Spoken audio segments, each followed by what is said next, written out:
ಅಜಬ್ ನಗರ್ನ ಕತೆ ಇದು. ಅಜಬ್ ನಗರಲ್ಲಿ ಗೋಪಿ ತನ್ನ ಹೆಂಡತಿ ಶೀಲಾ ಜೊತೆ ವಾಸ ಮಾಡ್ತಿದ್ದ. ಗೋಪಿ ತುಂಬಾ ಬಡವಾಗಿದ್ದ. ತನ್ನ ಹೆಂಡತಿ ಶೀಲಾ ಜೊತೆ ಕೂಲಿ ಕೆಲ್ಸ ಮಾಡಕ್ ಹೋಗ್ತಿದ್ದ. ಗೋಪಿ ಮತ್ತೆ ಶೀಲಾ ಕಷ್ಟಪಟ್ಟು ಕಲ್ ಹೊಡೆಯೋ ಅಂತ ಕೆಲ್ಸ ಮಾಡ್ತಾ ಇದ್ರು. ಮತ್ತೆ ರಾತ್ರಿ ಮನೆಗ್ ಬಂದು ಊಟ ಮಾಡಿ ನಿದ್ದೆ ಮಾಡ್ಬಿಡ್ತಾ ಇದ್ರು. ಒಂದು ದಿನ ಶೀಲಾ ಮತ್ತೆ ಗೋಪಿ ಕೂಲಿ ಕೆಲ್ಸಕ್ಕೆ ಅಂತ ಹೋಗ್ತಿರೋವಾಗ ಶೀಲಾ ಗೋಪಿಗ್ ಹೇಳ್ತಾಳೆ, ಇವತ್ ತುಂಬಾ ಸುಸ್ತಾಗ್ತಿದೆ ರೀ, ನಡೆಯೋದಕ್ಕೂ ನನ್ಗೆ ಶಕ್ತಿನೇ ಇಲ್ಲ. ಏನಿಲ್ಲ, ನೈಟ್ ಶಿಫ್ಟ್ ಮಾಡಿ ಸುಸ್ತಾಗಿದೆ. ಗೋಪಿ ಮತ್ತೆ ಶೀಲಾ ಕೂಲಿಗ್ ಹೋಗ್ತಾರೆ, ಕಲ್ ಹೊಡಿಯೋದಕ್ಕೆ ಶುರು ಮಾಡ್ತಾರೆ. ಇದ್ದಕ್ಕಿದ್ದ ಹಾಗೆ ಕಲ್ ಹೊಡಿತಾ ಹೊಡಿತಾ ಶೀಲಾ ಕೆಳಗಡೆ ಬಿದ್ದು ಹೋಗ್ತಾಳೆ. ಗೋಪಿ ಶೀಲಾ ಹತ್ರ ಓಡ್ ಹೋಗ್ತಾನೆ. ನೀರನ್ನ ಕುಡ್ಸಿ ಶೀಲಾನ ಎಪ್ಸಿ ಕೂರಿಸ್ತಾನೆ. ಶೀಲಾಗೆ ಪ್ರಜ್ಞೆ ಬರ್ತಿದ್ದ ಹಾಗೆ ಸಾವ್ಕಾರ ಹೇಳ್ತಾನೆ, ತಮ್ಮ ಗೋಪಿ, ಇವ್ರನ್ನ ಹಾಸ್ಪಿಟ್ಲ್ ಕರ್ಕೊಂಡೋಗು, ತಗೋ ದುಡ್ಡು. ಸಾವ್ಕಾರರಿಂದ ದುಡ್ಡನ್ನ ಇಸ್ಕೊಂಡು ಗೋಪಿ ಸರ್ಕಾರಿ ಹಾಸ್ಪಿಟ್ಲ್ಗೆ ಬರ್ತಾನೆ. ಶೀಲಾಗೆ ಚೆಕಪ್ ಮಾಡಿ ಡಾಕ್ಟರ್ ಹೇಳ್ತಾರೆ, ದೇಹದಲ್ಲಿ ರಕ್ತ ಕಡಿಮೆ ಆಗಿದೆ, ಕೂಡ್ಲೆ ದೇಹಕ್ಕೆ ರಕ್ತ ಕೊಡ್ಬೇಕು. ಸಾರ್, ಇದಕ್ಕೆ ಖರ್ಚು ಜಾಸ್ತಿ ಆಗುತ್ತಾ? ಖಂಡಿತ ಖರ್ಚು ಆಗೇ ಆಗುತ್ತೆ. ಬೇರೆ ಏನಾದ್ರೂ ಉಪಾಯ ಇದೆಯಾ ಮಾರ್ಕೆಟಲ್ಲಿ? ರಕ್ತ ಏರ್ಸೋದ್ ಬೇಕಿಲ್ಲ ಅಂದ್ರೆ ದಿನ ಟೊಮೆಟೊ ಜ್ಯೂಸ್ ಅನ್ನ ಕುಡ್ಸು. ಟೊಮೆಟೊ ಜ್ಯೂಸಾ? ಟೊಮೆಟೊ ತುಂಬಾ ಜಾಸ್ತಿ ಬೆಲೆ ಅಲ್ವಾ? ನೀವಿನ್ನ ಹೋಗಿ, ನನ್ ಕೆಲ್ಸ ಮುಗ್ದಿದೆ. ಗೋಪಿ ಶೀಲಾನ ವಾಪಸ್ ಮನೆ ಕರ್ಕೊಂಡ್ ಬಂದು ಅವಳನ್ನ ಮಲಗಿಸಿ ಟೊಮ್ಯಾಟೋನ ಹುಡ್ಕೊಂಡು ಹೊರಟ. ನನ್ನ ಹತ್ರ ದುಡ್ಡಿಲ್ಲ ಅಂದ್ರೆ ಟೊಮೆಟೊ ಸಿಗೋದಿಲ್ಲ. ಟೊಮೆಟೊ ಮಾರಿನೇ ರೈತರು ಕೂಡ ಜೀವನ ನಡೆಸಬೇಕು. ಯೋಚನೆ ಮಾಡ್ಕೊಂಡು ಹೀಗೆ ದಾರಿಲ್ ನಡ್ಕೊಂಡ್ ಹೋಗ್ತಾ ಇದ್ದ. ಆಗ ಅವನ್ ಗಮನ ಸಾವ್ಕಾರನ ಮನೆ ಮುಂದೆ ಇರೋ ಅಂತ ಒಂದು ಕಸದ್ ಬುಟ್ಟಿ ಮೇಲೆ ಹೋಯ್ತು. ಆ ಕಸದ್ ಬುಟ್ಟಿಲಿ ಕೊಳ್ತು ಹೋಗಿರೋ ಒಂದು ಟೊಮೆಟೊ ಇತ್ತು. ಯಾರತ್ರ ಅದು ಬೇಡ್ಕೊಳ್ಳೋ ಬದಲು ಈ ಟೊಮೆಟೊಲಿರೋ ಬೀಜನ ತೆಗೆದು ಗಿಡ ಹಾಕ್ತೀನಿ. ಗಿಡ ಬೆಳ್ದಾದ್ಮೇಲೆ ನನಗೆ ನಂದೇ ಟೊಮೆಟೊ ಸಿಗುತ್ತೆ. ಗೋಪಿ ಕೊಳ್ತು ಹೋಗಿರೋ ಟೊಮೊಟೊನ ಮನೆಗ್ ತಂದ. ಆ ಟೊಮೊಟೊ ಬೀಜನ ಮನೆ ಮುಂದೆ ಎಸ್ತು ಹೋಗಿ ಮಲ್ಕೊಂಡ್ ಬಿಡ್ತಾನೆ. ಅರ್ಧ ರಾತ್ರಿಲಿ ಇದ್ದಕ್ಕಿದ್ದ ಹಾಗೆ ಭೂಕಂಪ ಆಯ್ತು. ಗೋಪಿ ಮತ್ತೆ ಶೀಲಾಗೆ ಎಚ್ಚರ ಆಗೋಗತ್ತೆ. ನನ್ಗನ್ಸತ್ತೆ ಭೂಕಂಪ ಆಗಿದೆ ಅಂತ. ಇಲ್ಲ, ಭೂಕಂಪ ಅಲ್ಲ, ಗಣಿಯಲ್ಲಿ ಬ್ಲಾಸ್ಟ್ ಆಗಿರ್ಬೋದೇನೋ. ಮಲ್ಕೋ. ಬೆಳಿಗ್ಗೆ ಆಗ್ ಹೋಯ್ತು. ಗೋಪಿ ಮನೆಯಿಂದ ಹೊರಗ್ ಬರ್ತಾನೆ. ಹೊರಗ್ ಬರ್ತಿದ್ ಹಾಗೆ ಅವ್ನ್ ನೋಡ್ತಾನೆ, ಅವನ್ ಮನೆ ಮುಂದೆ ಒಂದು ವಿಶಾಲವಾದ ಟೊಮೊಟೊ ನಿಂತಿರತ್ತೆ. ನೋಡೋದಿಕ್ಕೆ ಬೆಟ್ಟದ ತರ ಇತ್ತು. ಗೋಪಿ ತನ್ ಕಣ್ಣನ್ನ ತಾನೇ ನಂಬ್ಲಿಲ್ಲ. ಅವನು ಕೂಕ್ಕೋತಾ ಶೀಲಾನ ಕರೀತಾನೆ. ಶೀಲಾ ಹೊರಗಡೆ ಬರ್ತಾಳೆ. ಅವಳು ಆ ಟೊಮೊಟೊನ ನೋಡಿ ಆಶ್ಚರ್ಯ ಪಡ್ತಾಳೆ. ನೆನ್ನೆನೆ ಬೀಜ ಹಾಕಿದ್ರಿ, ಇವತ್ತು ಇಷ್ಟು ದೊಡ್ಡ ಟೊಮೆಟೊ? ನಿನ್ಗೆ ಅರ್ಥ ಆಯ್ತಾ ಶೀಲಾ? ರಾತ್ರಿ ಯಾವುದೇ ಬ್ಲಾಸ್ಟ್ ಕೂಡ ಆಗಿಲ್ಲ, ಭೂಕಂಪ ಕೂಡ ಬಂದಿಲ್ಲ. ಭೂಮಿ ಅದ್ರಿದ್ದು ಈ ಟೊಮೆಟೊ ಬಿದ್ದಿದ್ರಿಂದ. ನೋಡ್ತಾ ನೋಡ್ತಾ ಈ ಸುದ್ದಿ ಇಡೀ ಹಳ್ಳಿಗೆ ಹರಡ್ಬಿಡ್ತು. ಆ ವಿಶಾಲವಾದ ಟೊಮೊಟೊ ನೋಡೋದಿಕ್ಕೆ ಜನಗಳ ಸಂತೆನೇ ಸೇರ್ತಿತ್ತು. ಗೋಪಿ ಕೈಯಲ್ಲಿ ಚಾಕುನ ತಗೊಂಡು ಟೊಮೊಟೊನ ಚುಚ್ಚುತ್ತಾ ಇದ್ದ. ಆದ್ರೆ ಕೈಯಲ್ಲಿದ್ದ ಚಾಕುನೇ ಕಟ್ಟಾಗೋಯ್ತು. ಅರೆ ದೇವ್ರೆ, ಈ ಟೊಮೆಟೊ ತುಂಬಾ ಗಟ್ಟಿಯಾಗಿದೆ. ಈಗ ಜ್ಯೂಸ್ ಹೇಗ್ರಿ ತೆಗಿಯೋದು? ಅದೇ ಸಮಯದಲ್ಲಿ ಸಾವ್ಕಾರರು ಅಲ್ಲಿಗೆ ಬರ್ತಾರೆ. ಆ ಟೊಮೊಟೊನ ನೋಡಿ ಅವ್ರಿಗೂ ಆಶ್ಚರ್ಯ ಆಗತ್ತೆ. ಮಾಲೀಕ್ರೆ, ನಾವಿವತ್ತು ಕೆಲ್ಸಕ್ ಬರೋಕ್ಕಾಗಲ್ಲ, ನಾವು ಟೊಮೆಟೊ ಇಂದ ಜ್ಯೂಸ್ ತೆಗಿಬೇಕಾಗಿದೆ. ಅರೆ ಗೋಪಿ, ನಾನು ಶೀಲಾಳ ಆರೋಗ್ಯ ವಿಚಾರಿಸೋದಕ್ ಬಂದೆ, ಆದ್ರೆ ಈ ಟೊಮೆಟೊ ನೋಡಿ ನಾನೇ ಹುಷಾರ್ ತಪ್ಪಿಟ್ಟೆ. ನೀನು ಟೊಮೆಟೊ ಜ್ಯೂಸ್ನ ತೆಗ್ದಿದ್ಯಾ ಇಲ್ವಾ? ಹೇಗ್ ತೆಗಿಲಿ ಮಾಲೀಕ್ರೆ? ಟೊಮೆಟೊ ಎಷ್ಟು ಗಟ್ಟಿಯಾಗಿದೆ ಅಂದ್ರೆ ಚಾಕು ಅಲ್ಲಿ ಕಟ್ ಮಾಡಕ್ ಆಗ್ತಿಲ್ಲ. ಚಾಕುಯಿಂದ ಕೆಲ್ಸ ಆಗೋದಿಲ್ಲ. ನಾನು ಗಣಿಯಿಂದ ಬೋರ್ವೆಲ್ ಮಿಷಿನ್, ವಾಟರ್ ಟ್ಯಾಂಕರ್ಸ್ ಮತ್ತೆ ವಾಟರ್ ಪಂಪ್ ಕೂಡ ಕಳಿಸ್ತೀನಿ. ಬೋರ್ವೆಲ್ ಮಿಷಿನ್ ಇಂದ ಇದನ್ನ ಡ್ರಿಲ್ ಮಾಡಬಹುದು, ಮತ್ತೆ ವಾಟರ್ ಟ್ಯಾಂಕ್ ಅಲ್ಲಿ ಎಲ್ಲಾ ಜ್ಯೂಸ್ ಅನ್ನು ತುಂಬಿಸಬಹುದು. ಮುಂದಿನ್ನೇನು? ಆ ಸಾವ್ಕಾರರು ಆ ಕೂಡ್ಲೆ ಫೋನ್ ಹಾಕಿದ್ರು. ಎಲ್ಲಾ ವಸ್ತುಗಳು ಮನೆ ಮುಂದೆ ಬಂದ್ ನಿಂತಿದ್ವು. ಬೋರ್ವೆಲ್ ಮಿಷಿನ್ ನ ಟೊಮೊಟೊ ಮೇಲ್ ಕೂರ್ಸಿದ್ರು. ಮತ್ತೆ ಟೊಮ್ಯಾಟೋನ ಡ್ರಿಲ್ ಮಾಡೋದಕ್ಕೆ ಶುರು ಮಾಡಿದ್ರು. ಮತ್ತೆ ಟೊಮ್ಯಾಟೊ ಹೋಲ್ ನಲ್ಲಿ ವಾಟರ್ ಪಂಪ್ ಅನ್ನ ಹಾಕಿದ್ರು. ಮತ್ತ ಆ ಪೈಪ್ ಅನ್ನ ಟ್ಯಾಂಕರ್ ಒಳಗಡೆ ಹಾಕಿದ್ರು. ಪಂಪ್ ಆನ್ ಆಗ್ತಿದ್ ಹಾಗೆ ಟೊಮೊಟೊಲಿದ್ದ ಎಲ್ಲಾ ಜ್ಯೂಸು ಟ್ಯಾಂಕ್ ಒಳಗಡೆ ಬೀಳ್ತಾ ಇತ್ತು. ನೋಡ್ತಾ ನೋಡ್ತಾ 20 ಟ್ಯಾಂಕ್ ಫುಲ್ ಆಗೋಯ್ತು. ಮತ್ತೆ ಟೊಮೊಟೊ ಸುಕ್ಕಾಗಿ ನೆಲದ ಮೇಲೆ ಕುತ್ಕೊಂಡಿತ್ತು. 20 ಟ್ಯಾಂಕರ್ ಜ್ಯೂಸ್ ತೆಗ್ದಿದೀವಿ ಗೋಪಿ. ಇದನ್ನ ಕೇಳಿಸ್ಕೊಂಡು ಗೋಪಿಗೆ ಆಶ್ಚರ್ಯ ಆಗತ್ತೆ. ಶೀಲಾ, ಜೀವನ ಪೂರ್ತಿ ಕುಡಿದ್ರು ಒಂದು ಟ್ಯಾಂಕರ್ ನ ಖಾಲಿ ಮಾಡೋದಕ್ಕಾಗಲ್ಲ. ಉಳ್ದಿರೋ ಟ್ಯಾಂಕರ್ ನ ನಾವೇನ್ ಮಾಡೋದು? ನೀನ್ ಚಿಂತೆ ಮಾಡ್ಬೇಡ, ನಾನ್ ಎಲ್ಲಾ ವ್ಯವಸ್ಥೆನೂ ಮಾಡಿದೀನಿ. ಆ ಸಾವ್ಕಾರನ ಮಾತು ಮುಗಿತಾನೆ ಇತ್ತು. ಅಷ್ಟ್ರಲ್ಲಿ ಕೆಲವು ಆಫೀಸರ್ ಅಲ್ಲಿಗೆ ಬರ್ತಾರೆ. ಮತ್ತೆ ಹೇಳ್ತಾರೆ, ಮಿಸ್ಟರ್ ಗೋಪಿ, ನಾವು ಲಲ್ಲನ್ ಸಾಸ್ ಕಂಪ್ನಿಯಿಂದ ಬರ್ತಿದೀವಿ. ನಮ್ಮ ಕಂಪ್ನಿಯಲ್ಲಿ ಟೊಮೆಟೊ ಸಾಸ್ ಮಾಡ್ತೀವಿ. ಅದಕ್ಕಾಗಿ ಟೊಮೆಟೊ ಜ್ಯೂಸ್ ಬೇಕಾಗಿದೆ. ನಾವು ಎಲ್ಲಾ ಟ್ಯಾಂಕರ್ ಅನ್ನ ಖರೀದಿ ಮಾಡ್ತೀವಿ. ಗೊತ್ತಾ ಗೋಪಿ, 20 ಟ್ಯಾಂಕರ್ಗಳಿಗೆ ಇವ್ರು ಎಷ್ಟು ದುಡ್ಡು ಕೊಡ್ತಿದ್ದಾರೆ ಅಂತ? ಪೂರ್ತಿ 5 ಕೋಟಿ. ಅದನ್ನ ಕೇಳ್ತಿದ್ದ ಹಾಗೆ ಶೀಲಾ ಮತ್ತೆ ಗೋಪಿಗೆ ತಲೆ ಸುತ್ತು ಬರತ್ತೆ. ಇದಂತೂ ಒಳ್ಳೆ ವಿಷಯ. ಆದ್ರೆ ಎಲ್ಲಾ ಜ್ಯೂಸನ್ನು ನೀವ್ ತಗೊಂಡೋದ್ರೆ ನನ್ನ ಶೀಲಾ ಏನ್ ಕುಡಿತಾಳೆ? ಏನ್ ತಮಾಷೆ ಮಾಡ್ತಿದ್ದೀರಾ ಸರ್? ನಿಮ್ಗೆ ಎಷ್ಟ್ ಬೇಕೋ ಅಷ್ಟು ಜ್ಯೂಸ್ನ ಇಟ್ಕೊಳ್ಳಿ. ಆದ್ರೆ ಅದಕ್ಕಿಂತ ಮುಂಚೆ 5 ಕೋಟಿ ಚೆಕ್ ಅನ್ನ ನಿಮ್ಮ ಹತ್ರ ಇಟ್ಕೊಳ್ಳಿ. ಹಾಗ್ ಹೇಳ್ಬಿಟ್ಟು ಆಫೀಸರ್ ಗೋಪಿ ಮತ್ತೆ ಶೀಲಾಗೆ 5 ಕೋಟಿ ರೂಪಾಯಿ ಚೆಕ್ ಅನ್ನ ಕೊಡ್ತಾರೆ. ಈ ಪ್ರಕಾರ ವಿಶಾಲವಾದ ಟೊಮೊಟೊ ಜ್ಯೂಸ್ ಶೀಲಾ ಮತ್ತೆ ಗೋಪಿಯ ಒಣಗೋಗಿದ್ದ ಜೀವನನ ಸುಂದರವಾಗಿ ಮತ್ತೆ ಚಿಗುರೋ ಹಾಗೆ ಮಾಡ್ತು. ಕವಿತಾ ಮತ್ತೆ ಕಿಶನ್ ಮನೆ ಹೊರಗಡೆ ಒಂದು ಸಣ್ಣ ಹೊಲ ಇತ್ತು ಅವ್ರದೇ. ಅಲ್ಲಿ ಕಿಶನ್ ಟೊಮೆಟೊ ಬೆಳಿತಾ ಇದ್ದ. ಏನೋ ಅಂದ್ರೆ ಊಟ ಮಾಡಕ್ ಬರ್ತೀರಾ ಇವಾಗ? ಹಾ ಬರ್ತಾ ಇದೀನಿ. ಸ್ವಲ್ಪ ನೀರ್ ಹಾಕ್ತಾ ಇದೀನಿ. ಕಿಶನ್ ಊಟ ಮಾಡಕ್ಕೆ ಮನೆಗ್ ಬಂದಾಗ, ಎಷ್ಟೊತ್ತಿಂದ ಕರಿತಾ ಇದ್ದೆ? ಇಷ್ಟೊತ್ತಿಗೆ ಮಾಡಿರೋ ಅಡಿಗೆ ಎಲ್ಲ ತಣ್ಣಗಾಗಿರತ್ತೆ. ಇವಾಗ ಏನ್ ಮಾಡ್ಲಿ? ಎಲ್ಲಾ ಗಿಡಗಳಿಗೆ ಸರಿಯಾಗಿ ನೀರ್ ಬಿಟ್ಟಿಲ್ಲ ಅಂದ್ರೆ ಒಳ್ಳೆ ಟೊಮೆಟೊ ಎಲ್ಲಿಂದ ಸಿಗುತ್ತೆ? ನಡಿ, ಬೇಗ ಊಟ ಹಾಕು. ವ್ಯಾಪಾರಿಗಳು ಬರ್ತಾ ಇದಾರೆ ಟೊಮೆಟೊ ಖರೀದಿ ಮಾಡೋದಕ್ಕೆ. ಸರಿ. ಕವಿತಾ ಕಿಶನ್ಗೆ ಊಟ ಬಡಿಸ್ತಾಳೆ. ಮತ್ತೆ ಕಿಶನ್ ಊಟ ಮಾಡಕ್ಕೆ ಶುರು ಮಾಡ್ತಾನೆ. ಅವ್ನ್ ಊಟ ಮುಗಿತಿದ್ದ ಹಾಗೆ ಅಲ್ಲಿಗೆ ಒಬ್ಬ ವ್ಯಾಪಾರಿ ಬರ್ತಾನೆ. ಕಿಶನ್ ಭಾಯ್, ಬಂದೆ. ಈ ಬಾರಿ ಮಂಡಿ ಬಹಳ ಟೈಟ್ ಆಗಿದೆ. ನಾನು ಟೊಮೊಟೊಗೆ 15 ರೂಪಾಯಿ ಕೆಜಿ ಅಂತಾನೆ ಕೊಡ್ತೀನಿ. ಇದಂತೂ ಬಹಳ ಕಡಿಮೆ ಆಯ್ತು ಅಣ್ಣ. ಇದೇ ಬೆಲೆ ಇರೋದು, ಯೋಚನೆ ಮಾಡು. ಆದ್ರೆ ಸಿಟಿಯಲ್ಲಂತೂ 30 ರೂಪಾಯಿ ಕೆಜಿಗಿದೆ ಟೊಮೆಟೊ ಅಲ್ವಾ ಅಣ್ಣ? ಅರೆ, ಸಿಟಿಯಲ್ಲಿ ಮಾರೋದ್ರಲ್ಲಿ ನಷ್ಟ ಕೂಡ ಆಗುತ್ತೆ. ಎಷ್ಟು ಟೊಮೆಟೊಗಳು ಅಬ್ಬಚ್ಚಿ ಆಗ್ಬಿಡ್ತವೆ. ಅದನ್ನ ಯಾರು ಖರೀದಿ ಮಾಡೋದಿಲ್ಲ. ಟೊಮೆಟೊ ಮಾರೋದಕ್ಕೆ ಒಬ್ಬ ನಿಂತಿರ್ತಾನಲ್ಲ, ಅವನಿಗೆ ಸಂಬಳ ಕೊಡ್ಬೇಕು. ಬಹಳ ಖರ್ಚಿದೆ ಕಿಶನ್ ಅಣ್ಣ, ನಿನಗಿವೆಲ್ಲ ಅರ್ಥ ಆಗೋದಿಲ್ಲ. ಆದ್ರೆ ಅಣ್ಣ, 15 ರೂಪಾಯಿ ಕೆಜಿ ಬಹಳ ಕಡಿಮೆ ಆಯ್ತು.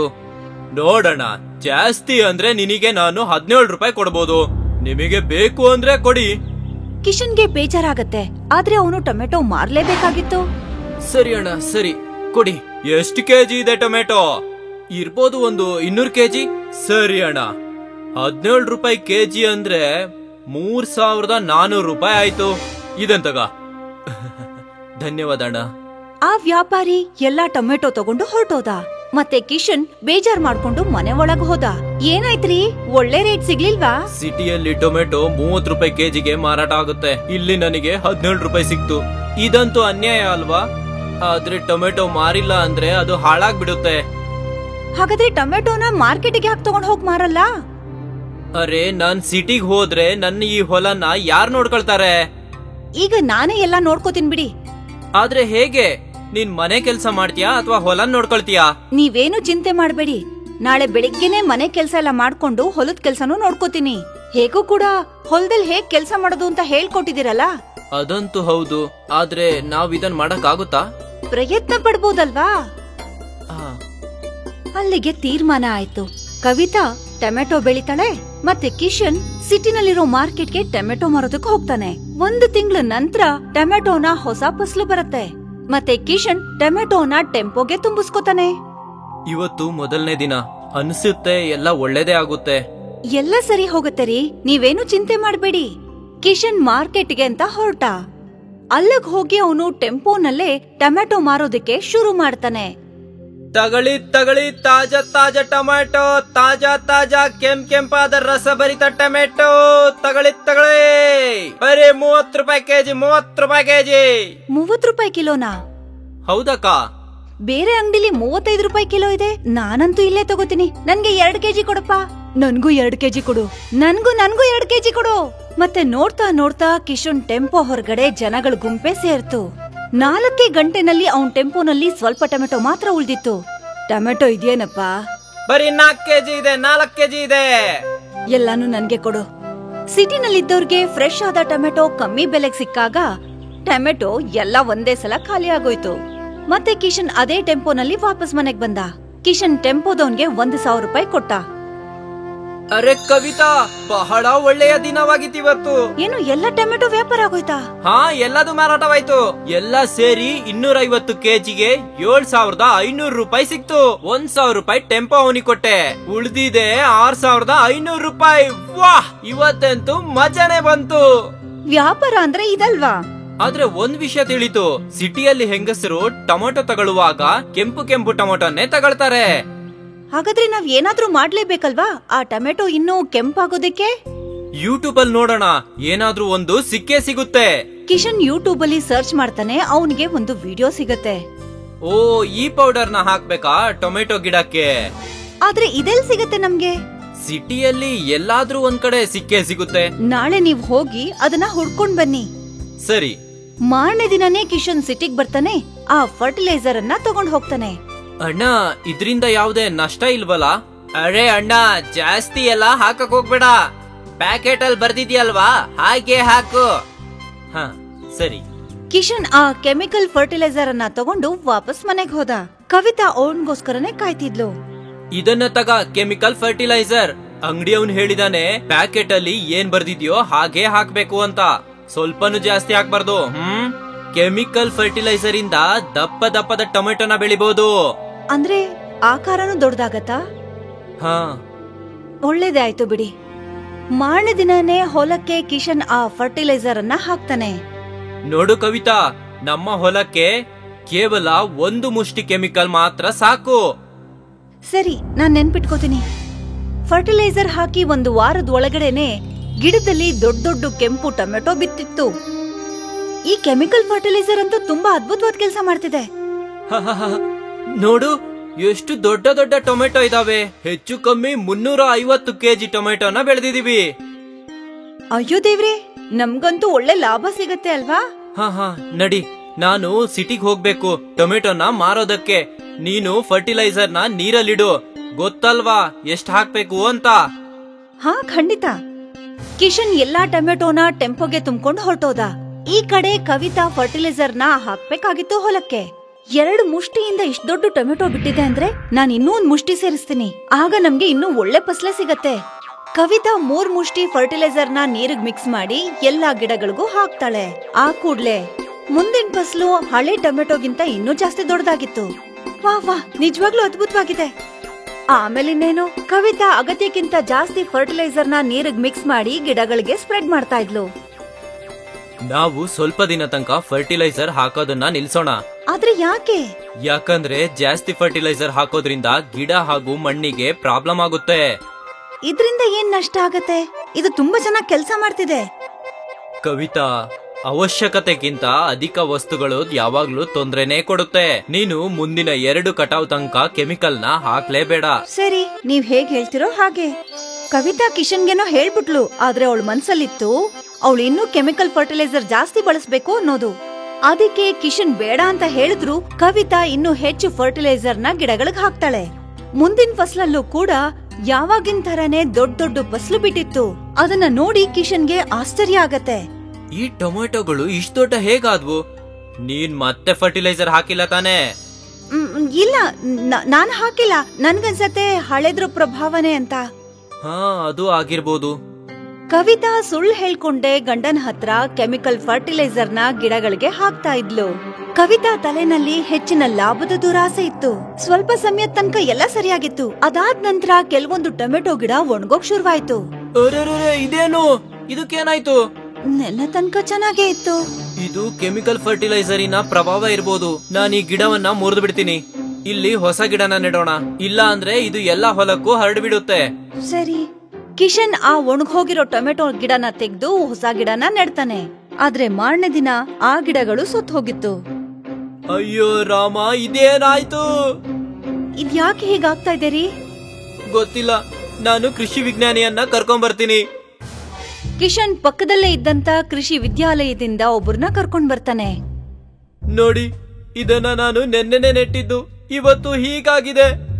ನಾನು ಈ ಮಣ್ಣಿನ ಪರೀಕ್ಷೆ ಮಾಡಬೇಕು. ಆ ವೈದ್ಯ ಮಣ್ಣಿನ ಸ್ಯಾಂಪಲ್ ತಗೋತಾನೆ.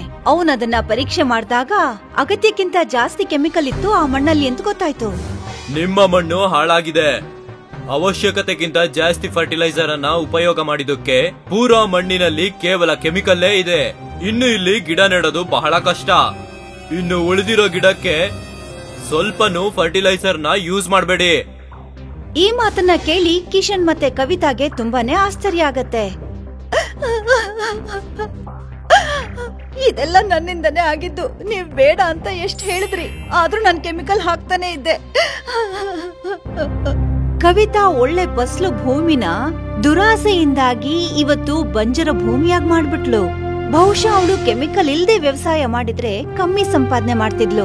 ಆದ್ರೆ ಅವಳ ಭೂಮಿ ಫಲವತ್ತಾಗಿರ್ತಿತ್ತು ಮತ್ತ ಅವ್ರ ಜೀವನ ಖುಷಿಯಾಗಿರ್ತಿತ್ತು. ನೌರಂಗ್ಪುರ್ ಊರಲ್ಲಿ ಮೋಹನ್ ತನ್ನ ಫ್ಯಾಮಿಲಿ ಜೊತೆಗೆ ಇರ್ತಾ ಇದ್ದ. ಮೋಹನ್ ತರಕಾರಿಗಳನ್ನ ಮಾರಿ ತನ್ನ ಫ್ಯಾಮಿಲಿನ ನೋಡ್ಕೋತಿದ್ದ. ಅವನ್ ಹೆಂಡತಿ ರತ್ನ ಕೂಡ ಅವನ್ಗೆ ಸಹಾಯ ಮಾಡ್ತಾ ಇದ್ಲು. ಮತ್ತೆ ಮನೆ ಹೊರಗಡೆದ ಸ್ವಲ್ಪವಾದ ಖಾಲಿ ಜಾಗದಲ್ಲಿ ಅವರು ಟೊಮೆಟೊನ ಕೃಷಿ ಮಾಡ್ತಾ ಇದ್ರು. ಮೋನಿ ಮತ್ತು ಕರಣ್ ಕೂಡ ಈ ಕೆಲ್ಸದಲ್ಲಿ ಅವ್ರ ತಾಯಿ ರತ್ನಗೆ ಸಹಾಯ ಮಾಡ್ತಾ ಇದ್ರು. ತಗೊಳ್ಳಿ ಅಪ್ಪ, ನಾವು ಟೊಮೆಟೊಗಳನ್ನ ತಗೊಂಡ್ ಬಂದ್ವಿ.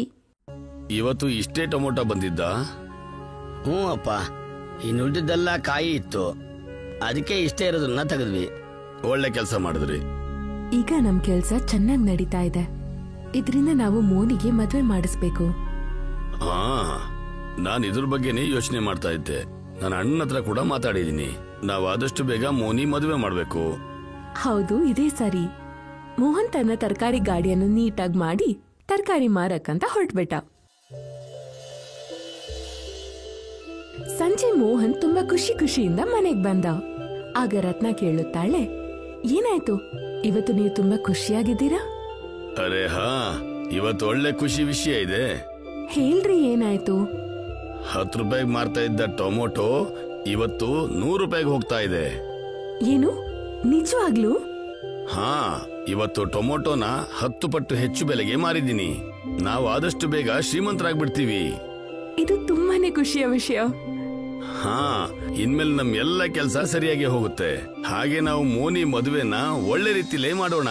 ಅವನು ಮತ್ತು ಅವನ ಇಡೀ ಫ್ಯಾಮಿಲಿ ತುಂಬಾನೇ ಖುಷಿಯಾಗಿತ್ತು. ಆದ್ರೆ ಈ ಖುಷಿ ಬರೀ 2-3 ದಿನ ಅಷ್ಟೇ. ಒಂದು ಸಂಜೆ ಊರಿನ ಜಮೀನ್ದಾರ ಧನ್ರಾಜ್ ಬಂದ್ಬಿಟ್ಟ. ಏ ಮೋಹನ್, ಮೋಹನ್ ಎಲ್ಲಿದೀಯಾ? ಸ್ವಲ್ಪ ಆಚೆ ಬರ್ತೀಯಾ? ಹಾ, ಬಂದೆ. ಸರ್ಪಂಚ್ ಅವ್ರೆ, ನೀನ್ ತುಂಬಾ ಶ್ರೀಮಂತ ಆಗಿದೀಯಾ ಅಂತ ಕೇಳ್ಪಟ್ಟೆ. ಏನು ಸರ್ಪಂಚ್ರೆ, ನೀವು ತಮಾಷೆ ಮಾಡ್ತಾ ಇದ್ದೀರಾ? ಟೊಮೊಟೊ ಮಾರಿ ಶ್ರೀಮಂತರಾಗಕ್ಕಾಗತ್ತಾ? ಯಾಕಪ್ಪ, ನಿನ್ನ ಹತ್ರ ತುಂಬಾ ಟೊಮೊಟೊ ಇದೆಯಲ್ಲ, ಆದ್ರೂ ನೀನು ಶ್ರೀಮಂತ ಅಂತ ಒಪ್ಕೋತಾ ಇಲ್ಲ. ಈ ದುಬಾರಿತನ ಎಲ್ಲ ಸ್ವಲ್ಪ ದಿನ ಅಷ್ಟೇ. ನನ್ನ ಹತ್ರ ಟೊಮೊಟೊ ಗಿಡ ಜಾಸ್ತಿ ಏನಿಲ್ಲ. ಹೌದಾ, ಸರಿ, ನನ್ನ ಮಾತನ್ನ ಕೇಳು. ಹಾಗೆ ಅರ್ಧ ಟೊಮೊಟೊ ನನಗೆ ಕೊಟ್ಬಿಡು. ನೀವು ಇಷ್ಟು ದೊಡ್ಡ ವ್ಯಕ್ತಿ ಆಗಿದ್ದು ಬಡವನ ಹೊಟ್ಟೆ ಮೇಲೆ ಯಾಕೆ ಹೊಡಿತಾ ಇದ್ದೀರಾ? ಜಾಸ್ತಿ ಮಾತಾಡಬೇಡ, ಇಲ್ಲ ನನ್ಗಿಂತ ಕೆಟ್ಟವನ್ ಯಾರು ಆಗಿರಲ್ಲ. ನೀವು ಕೇವಲ ಟೊಮೊಟೊಗೋಸ್ಕರ ನನಗೆ ಧಮಕಿ ಹಾಕ್ತಿದ್ದೀರಾ. ಇದು ಕೇವಲ ಟೊಮೊಟೊ ಅಷ್ಟೇ ಅಲ್ಲ, ಇದರ ಪ್ರತಿಫಲ ನೀನ್ ಅನುಭವಿಸ್ಬೇಕಾಗತ್ತೆ. ಇಷ್ಟು ಹೇಳಿ ಜಮೀನ್ದಾರ ಧನ್ರಾಜ್ ಅಲ್ಲಿಂದ ಹೊರಟ್ಬಿಟ್ರು. 2-3 ದಿನ ಹಾಗೇನೆ ಕಳೀತು. ಹೋಗಿ ಮಕ್ಳ, ಜಮೀನಿಂದ ಟೊಮೊಟೊ ಕಿತ್ಕೊ ಬನ್ನಿ. ನಾನು ತರಕಾರಿ ಗಾಡಿನ ರೆಡಿ ಮಾಡ್ತೀನಿ. ಆದ್ರೆ ಅವ್ರು ಹೋಗಿ ನೋಡಿದಾಗ ಇಬ್ರಿಗೂ ತುಂಬಾನೇ ದಿಗ್ಭ್ರಮೆ ಆಯ್ತು. ಯಾಕಂದ್ರೆ ಜಮೀನಲ್ಲಿ ಟೊಮೆಟೊಗಳೇ ಇರ್ಲಿಲ್ಲ ಮತ್ತು ಎಲ್ಲ ಗಿಡಗಳು ಮಾಯವಾಗಿತ್ತು. ಇಬ್ರು ಮನೆಗ್ ಬಂದು ಅವ್ರ ತಂದೆ ಹತ್ರ ಹೇಳ್ತಾರೆ, ಅಪ್ಪ ಅಪ್ಪ ಬೇಗ ಬನ್ನಿ. ಏನಾಯ್ತು? ನೀವಿಬ್ರು ಇಷ್ಟೊಂದು ಗಾಬರಿ ಯಾಕಾಗಿದ್ದೀರಾ? ಅಪ್ಪ, ಜಮೀನಲ್ಲಿ ಒಂದೇ ಒಂದು ಟೊಮೆಟೊ ಕೂಡ ಇಲ್ಲ. ಏನು? ಇದು ಹೇಗಾಗುತ್ತೆ? ಅಲ್ಲಿ ಹೋಗಿ ನೋಡಿದಾಗ ಇಡೀ ಜಮೀನು ಖಾಲಿ ಆಗಿತ್ತು. ಇದೆಲ್ಲ ಜಮೀನ್ದಾರನೇ ಮಾಡಿದ್ದು. ಅವನ್ ಇಲ್ಲಿಗೆ ಬಂದು ನಮ್ ಚಿಕ್ಕದಾಗಿರೋ ಜಮೀನ ಹೀಗ್ ಮಾಡಿದ್ದು. ಇದರಿಂದ ನಮ್ ಎಲ್ರೂ ಜೀವನ ಸಾಗ್ತಾ ಇತ್ತು. ಆದ್ರೆ ಅವನ್ಗೆ ಇದನ್ನೆಲ್ಲ ನೋಡಿ ಸಹಿಸ್ಕೊಳ್ಳಕ್ಕೆ ಆಗಿಲ್ಲ. ನಾನವತ್ತು ಸರ್ಪಂಚರ ಮಾತನ್ನ ಕೇಳಿದಿದ್ರೆ ಇವತ್ತು ಈ ಪರಿಸ್ಥಿತಿ ನನಗೆ ಬರ್ತಾ ಇರ್ಲಿಲ್ಲ. ಹಾ, ನಾವು ಅವತ್ತು ಅವನ್ಗೆ ಅರ್ಧದಷ್ಟು ಟೊಮೆಟೊ ಕೊಡ್ತಾ ಇದ್ರೆ ಇವತ್ ನಾವು ಜಮೀನ್ ಪೂರ್ತಿ ಇದ್ದ ಟೊಮೆಟೊಗಳನ್ನ ಕಳ್ಕೊತಿರ್ಲಿಲ್ಲ. ಈಗೇನ್ ಮಾಡೋದು? ನಾವು ಬರ್ಬಾದ್ ಆಗೋದ್ವಿ. ಮೋನಿ ಮದುವೆ ದಿನ ಹತ್ರದಲ್ಲೇ ಬರ್ತಾ ಇದೆ. ನಾವಿವಳ ಮದುವೆನ ಎಲ್ಲಿಂದ ಹೇಗ್ ಮಾಡೋದು? ಇನ್ನು ಅತ್ತು ಏನು ಪ್ರಯೋಜನ ಇಲ್ಲ. ಏನಾಗ್ಬಾರ್ದಿತ್ತು ಅದೆಲ್ಲ ಆಯ್ತು. ಹೌದಪ್ಪ, ನಾವ್ ಮುಂದೆ ಏನ್ ಮಾಡ್ಬೇಕು ನಾವು ಅದನ್ನ ಯೋಚನೆ ಮಾಡೋಣ. ಅಪ್ಪ, ನೀವೇ ಹೇಳ್ತಿದ್ರಲ್ಲ, ಯಾರಾದ್ರೂ ನಮ್ ಕೈಯಲ್ದಿರೋದನ್ನ ಕಿತ್ಕೋಬಹುದು, ಆದ್ರೆ ಹಣೆ ಬರನ ಕಿತ್ಕೊಳಕ್ ಆಗಲ್ಲ ಅಂತ. ಇಡೀ ಕುಟುಂಬ ಮನೆಗ್ ವಾಪಸ್ ಬಂತು. ಜಮೀನ್ದಾರ ಅವನ್ ಮನೆಯಲ್ಲಿ ತುಂಬಾ ಖುಷಿ ಖುಷಿಯಾಗಿ ಓಡಾಡ್ತಿದ್ದ. ಆಗ ಅವನ್ ಹೆಂಡತಿ ಬಂದು ಕೇಳ್ತಾಳೆ, ಏನಾಯ್ತು ರೀ, ಇವತ್ ಬೆಳಗ್ಗೆ ಪಕ್ಷಿಗಳ ಬದಲಾಗಿ ನೀವ್ ಹಾರಾಡ್ತಿದ್ದೀರಾ? ಇವತ್ ನನ್ಗೆ ವಿಶೇಷವಾದ ದಿನ.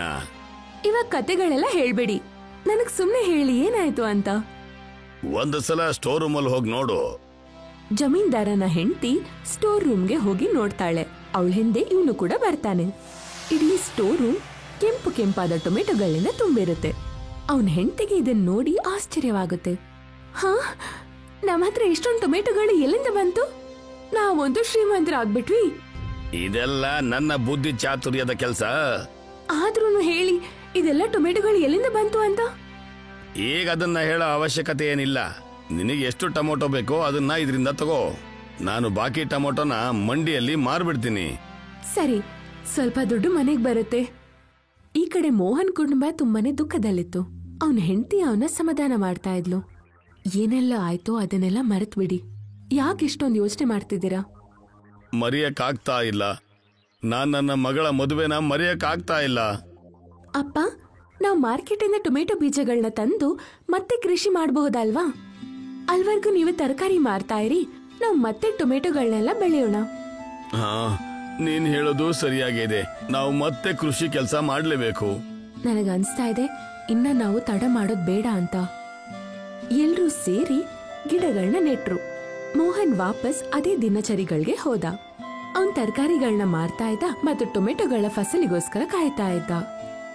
ಈಗ ಗಿಡಗಳಲ್ಲಿ ಟೊಮೊಟೊ ಬಂದಿದೆ. ಹೌದು, ಆದ್ರೆ ನೀವು ಸ್ವಲ್ಪ ದಿನ ತರಕಾರಿಗಳನ್ನ ಮಾರೋದನ್ನ ನಿಲ್ಸ್ಬೇಕಾಗುತ್ತೆ. ಯಾಕಂದ್ರೆ ಮೋನಿ ಮದ್ವೆ ಇದೆ, ಎಲ್ಲಾ ಕೆಲ್ಸಗಳನ್ನ ನೋಡ್ಬೇಕಲ್ವಾ? ನಾನು ಒಂದು ದಿನದಲ್ಲಿ ಎಲ್ಲಾ ಟೊಮೊಟೊನು ಮಾರ್ಬಿಡ್ತೀನಿ. ಸಡಗರದಿಂದ ಮಗಳ ಮದುವೆ ಮಾಡೋಣ. ಹಾಗೆ ಸ್ವಲ್ಪ ಟೊಮೊಟೊನ ಮನೆಗೆ ಇಟ್ಕೊಳ್ಳೋಣ. ಆದ್ರೆ ಹಣೆ ಬರಹದಲ್ಲಿ ಏನ್ ಬರ್ದಿದ್ಯೋ ಯಾರೋ ಗೊತ್ತು. ರಾತ್ರಿ ಹೊತ್ತು ತುಂಬಾನೇ ಜೋರಾಗಿರೋ ಗಾಳಿ ಬೀಸ್ತು. ಇದರಿಂದ ಟೊಮೆಟೊ ಗಿಡಗಳೆಲ್ಲ ತುಂಬಾನೇ ಹಾಳಾಗಿ ಹೋಯ್ತು. ಬಿರುಗಾಳಿ ಎಲ್ಲ ಬೆಳೆಯನ್ನು ಹಾಳು ಮಾಡಿತು. ಚೆನ್ನಾಗ್ ಬೆಳೆದಿರೋ ಟೊಮೆಟೊ ಕೂಡ ಹಾಳಾಯ್ತು. ಬೆಳಿಗ್ಗೆ ಎದ್ದು ರತ್ನ ಬಂದು ನೋಡ್ದಾಗ ಅವಳು ಮೋಹನ್ನ ಕೂಗ್ತಾಳೆ, ರೀ ಕೇಳಿಸ್ತದ್ಯಾ? ಬೇಗ ಬನ್ನಿ. ಈಗೇನಾಯ್ತು? ಬೆಳಿಗ್ಗೆ ಬೆಳಿಗ್ಗೆ ಯಾಕೆ ಕೂಗ್ತಾ ಇದೀಯಾ? ನೋಡಿ, ನಮ್ ಎಲ್ಲಾ ಬೆಳೆ ಕೂಡ ಹಾಳಾಯ್ತು. ನಾವ್ ಎಲ್ಲಾನು ಕಳ್ಕೊಂಡ್ಬಿಟ್ವಿ. ಅಯ್ಯೋ ದೇವ್ರೇ, ಈ ತರ ಯಾಕಪ್ಪ ಮಾಡ್ದೆ? ಪದೇ ಪದೇ ಬಡವರಿಗೆ ಯಾಕಪ್ಪ ತೊಂದರೆ ಕೊಡ್ತೀಯಾ? ಈಗ ಏನಾಗುತ್ತೋ? ಏನ್ ಮಾಡೋದು ನಾವು? ಅಪ್ಪ, ಈಗ ನಾವೇನ್ ಮಾಡೋಣ? ಏನು ದೇವರ ಇಚ್ಛೆ ಇರುತ್ತೋ ಅದೇ ಆಗುತ್ತೆ. ಎಲ್ರೂ ತುಂಬಾ ಬೇಜಾರ್ ಪಟ್ಟು ಅವ್ರ ಮನೆಗ್ ವಾಪಸ್ ಹೋದ್ರು. ನೀವು ನಿರಾಶರಾಗ್ಬೇಡಿ, ಎಲ್ಲ ಸರಿ ಹೋಗುತ್ತೆ. ಏನೂ ಸರಿ ಆಗೋದಿಲ್ಲ. 2 ದಿನದಲ್ಲಿ ಮೋನಿಯ ಮದ್ವೆ. ಟೊಮೆಟೊ ಬೆಳೆ ಮೇಲೆ ಭರವಸೆ ಇತ್ತು. ಆದ್ರೆ ಈಗ ನಮ್ ಹತ್ರ ದುಡ್ಡು ಕಡಿಮೆ ಆಗುತ್ತೆ. ಹಾ, ನನಗದೇ ಚಿಂತೆಯಾಗಿದೆ, ಮುಂದೆ ಏನಾಗುತ್ತೆ ಅಂತ. ಆಗ ಮನೆ ಒಳಗಡೆ ಜಮೀನ್ದಾರನ ಹೆಂಡತಿ ಮೇನಕ ಬರ್ತಾಳೆ ಮತ್ತೆ ಹೇಳ್ತಾಳೆ, ಮೋನಿ ನನ್ಗೂ ಮಗಳೇ, ಅದ್ರಿಂದ ನೀವು ಚಿಂತೆ ಮಾಡೋ ಅವಶ್ಯಕತೆ ಇಲ್ಲ. ಯಾಕಂದ್ರೆ ನಾನ್ ಬಂದಿದ್ದೀನಿ. ನೀವು ನಮ್ ಬಡವ್ರ ಮನೆಗೆ. ನಿಮ್ಮಷ್ಟು ಶ್ರೀಮಂತರು ಬೇರೆ ಯಾರು ಇಲ್ಲ. ನೀವ್ ತುಂಬಾನೇ ಶ್ರೀಮಂತರು. ನಿಮ್ ಮುಂದೆ ನಾನ್ ತುಂಬಾನೇ ಚಿಕ್ಕವಳು. ಯಾಕಂದ್ರೆ ನನ್ ಗಂಡ ನಿಮ್ಗೆ ಏನ್ ಮಾಡಿದ್ರು ಅದರಿಂದ ನಾನ್ ತುಂಬಾ ಚಿಕ್ಕವಳಾಗ್ಬಿಟ್ಟೆ. ಸರ್ಪಂಚ್ ಅವ್ರು ಏನ್ ಮಾಡಿದ್ರು? ಅವರು ನಿಮ್ ಜಮೀನಲ್ಲಿದ್ದ ಟೊಮೆಟೊಗಳನ್ನೆಲ್ಲ ಕದ್ದಿದ್ರು. ನಮ್ ಶಂಕೆ ನಿಜವಾಯ್ತು. ಹೌದು, ನನ್ಗೆ ಇದೆಲ್ಲ ಗೊತ್ತಿರ್ಲಿಲ್ಲ. ನನ್ಗೆ ಇವತ್ತೇ ಈ ವಿಷಯ ಗೊತ್ತಾಯ್ತು. ದುರಾಸೆಯ ಪರಿಣಾಮ ಕೆಟ್ಟದೇ ಆಗುತ್ತೆ. ಅದರಿಂದ ನಾನೇ ಬರ್ಬೇಕಾಯ್ತು. ಏನಾಯ್ತು? ಎಲ್ಲ ಸರಿ ಇದೆ ಅಲ್ವಾ? ಎಷ್ಟೆಲ್ಲ ಟೊಮೆಟೊ ಕದ್ದಿದ್ರು ಎಲ್ಲ ಹಾಳಾಯ್ತು. ನಾನ್ ನಿಮ್ ನಷ್ಟವನ್ನ ತುಂಬಿಸಲು ಬಂದಿದ್ದೀನಿ. ಆದ್ರೆ ಇದನ್ನೆಲ್ಲ ನೀವ್ ಮಾಡಿಲ್ಲ ಅಲ್ವಾ? ಅದರ ಶಿಕ್ಷೆ ನಾವ್ ನಿಮ್ಗೆ ಹೇಗ್ ಕೊಡಕ್ ಸಾಧ್ಯ? ಈ ದುಡ್ಡನ್ನ ಸ್ವಲ್ಪ ತಗೊಳ್ಳಿ. ಮೋನಿ ನನ್ ಮಗಳು ಕೂಡ. ಮತ್ತವಳ ಮದ್ವೆನ ತುಂಬಾ ಚೆನ್ನಾಗ್ ಮಾಡಿ. ಮೋಹನ್ ಮತ್ತು ರತ್ನ ಎಷ್ಟೇ ಬೇಡ ಅಂದ್ರೂನು ಕೂಡ ಮೇನಕಾ ನಷ್ಟವಾಗಿದ್ದ ದುಡ್ಡನ್ನ ಕೊಟ್ಬಿಟ್ಲು ಮತ್ತು ಕ್ಷಮೆಯನ್ನು ಕೇಳಿ ಮನೆಗೆ ಹೋದ್ಲು. ನೋಡು ಇವ್ರನ್ನ, ಒಳ್ಳೆ ಹಿಂಗ್ಸು. ಇವ್ರ ಗಂಡನೂ ಇದಾರೆ, ತುಂಬಾ ದುಷ್ಟ ವ್ಯಕ್ತಿ ಅವರು. ದೇವ್ರು ನಮ್ಗೆ ಸಹಾಯ ಮಾಡಿದ್ರು. ಈಗ ನಾವು ಮೋನಿ ಮದ್ವೆನ ತುಂಬಾ ಚೆನ್ನಾಗ್ ಮಾಡಬಹುದು. ಎಲ್ರೂ ತುಂಬಾ ಖುಷಿಯಾಗಿದ್ರು. ಇವತ್ತೆಲ್ಲ ತರಕಾರಿನ ಮಾರು ಬರ್ತೀನಿ. ಮತ್ತೆ ನಾನ್ ನಾಳೆ ಹೋಗೋದಿಲ್ಲ. ಹೌದು, ನಾಳೆ ಮದ್ವೆ. ನಾಳೆ ಹೆಂಗ್ ಹೋಗ್ತೀರಾ? ಮೋನಿ ಬಾಗ್ಲುವರೆಗೂ ಹೋದ್ಲು ಮತ್ತು ಕಿರ್ಚಾಟಿದ್ಲು. ಅಮ್ಮ, ಅಪ್ಪ, ಬೇಗ ಬನ್ನಿ. ಇದೇನ್ ಪವಾಡನೋ ಗೊತ್ತಾಗ್ತಿಲ್ಲ. ಇಬ್ರು ಹೊರಗಡೆ ಹೋಗ್ ನೋಡಿದಾಗ ಅವ್ರಿಗೆ ಆಶ್ಚರ್ಯವಾಗುತ್ತೆ. ಯಾಕಂದ್ರೆ ಅವ್ರ ಚಿಕ್ಕದಾಗಿರೋ ಜಮೀನಲ್ಲಿ ಟೊಮೆಟೊಗಳ ಮಳೆ ಸುರಿತಾ ಇತ್ತು. ಅಲ್ಲಿ ಟೊಮೆಟೊಗಳ ರಾಶಿ ರಾಶಿಗಳೇ ಇತ್ತು. ಇದನ್ನ ನೋಡಿ ಎಲ್ರಿಗೂ ತುಂಬಾನೇ ಖುಷಿ ಆಗುತ್ತೆ. ಯಾರೋ ಸರಿಯಾಗಿ ಹೇಳಿದ್ದಾರೆ, ದೇವ್ರು ಕೊಟ್ರೆ ಕೈ ತುಂಬಾ ಕೊಡ್ತಾನೆ ಅಂತ. ಹೌದು, ದೇವರು ನಮ್ಮ ಪ್ರಾಮಾಣಿಕತೆ ಮತ್ತು ಅಗತ್ಯವನ್ನು ಮನಸ್ಸಲ್ಲಿಟ್ಟು ಟೊಮೆಟೊಗಳ ಮಳೆ ಸುರಿಸ್ತಿದ್ದಾರೆ. ಆಗ ಅವರು ಹಿಂದೆ ತಿರುಗಿ ನೋಡಿದಾಗ ಮನೆ ಒಳಗಡೆ ಕೂಡ ಟೊಮೆಟೊಗಳ ಮಳೆ ಸುರಿತಾ ಇತ್ತು. ಮೋಹನ್ ಆ ಟೊಮೆಟೊಗಳನ್ನೆಲ್ಲ ತಗೊಂಡು ಸಂತೆಯಲ್ಲಿ ಮಾರ್ದ. ಮೋಹನ್ ಟೊಮೆಟೊಗಳನ್ನೆಲ್ಲ ಮಾರಿ ₹1,000 ಸಂಪಾದಿಸ್ದ. ಜಮೀನ್ದಾರಿಗೆ ವಿಷಯ ಗೊತ್ತಾದಾಗ ಅವರು ತುಂಬಾನೇ ಪಶ್ಚಾತ್ತಾಪ ಪಟ್ರು. ಮತ್ತಿನ್ಯಾವತ್ತೂ ಕಳ್ತನ ಮಾಡಲ್ಲ ಅಂತ ನಿರ್ಧಾರ ಮಾಡ್ತಾರೆ. ಮರುದಿನ ಮೋನಿಯ ಮದ್ವೆ ತುಂಬಾ ಚೆನ್ನಾಗಿ ನಡೆಯುತ್ತೆ. ಮೋಹನ್ ಈಗ ತುಂಬಾನೇ ಶ್ರೀಮಂತನಾಗುತ್ತಾನೆ. ಈಗ ಎಲ್ರೂ ತುಂಬಾ ಖುಷಿಯಿಂದ ಬಾಳುತ್ತಾರೆ.